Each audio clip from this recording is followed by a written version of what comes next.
All right, there's a new short film out now called Sleep, and I'm sitting with the leading man.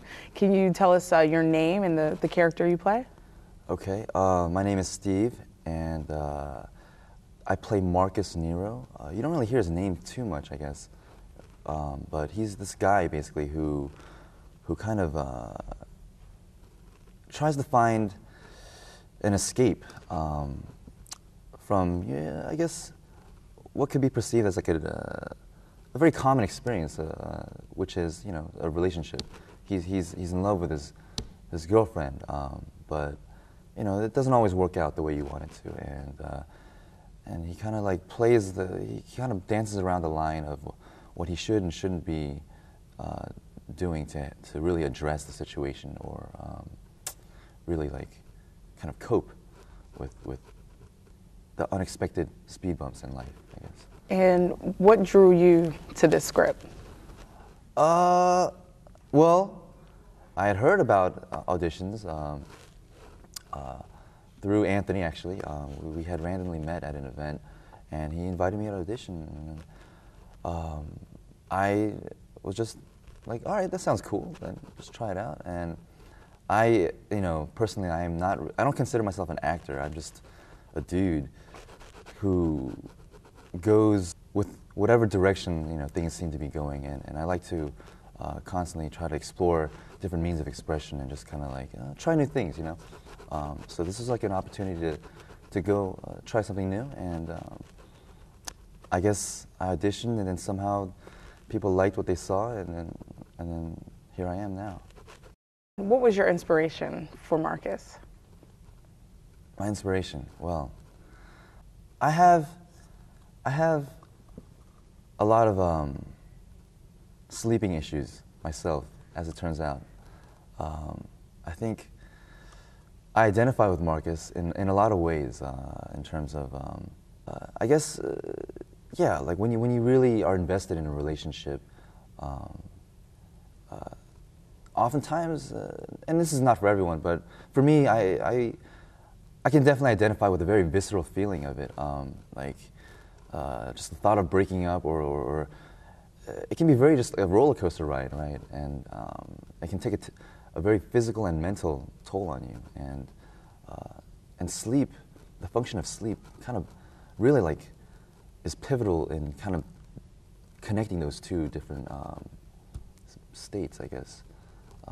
You need sleep to really stay sane, but it also has a regenerative process for your body as well, right? So in this film, not only, you know, we all obviously know that Anthony Greene wrote this film, but he also was the director. How was it to work with both the writer and the director? I think it was great that they were both the same person. It really streamlined the process, I think. I didn't have to go back and forth, you know, being caught in the middle of two different ideas or mentalities. I think the great thing that Anthony kind of does is he has this attitude of just kind of trying to do things in a less conventional way, trying to do something different, something fresh, something new.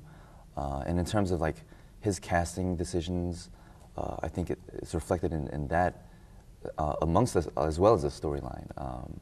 Like basically, you have this Asian male lead with this you know, black female lead, and then also another like you know, it's just like this multi kind of like faceted cast, which is great. I think you don't really see that too often. But no, Anthony was great. He, beyond being just the writer and the director, I think, well, he played so many roles, kind of like a mentor, and kind of like just, he really like made sure everything went as smoothly as possible. And for me at least, he definitely helped.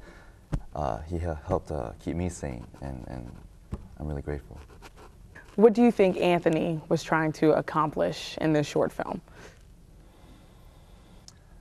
I don't know exactly all of his goals in this film, but at the very least, I think it's very clear that he's trying to capture a very universal kind of experience, the experience of heartbreak and breaking up, and kind of the process that we go through to cope and heal and mend ourselves, and just like the different ways we can go about doing it, and at the same time question whether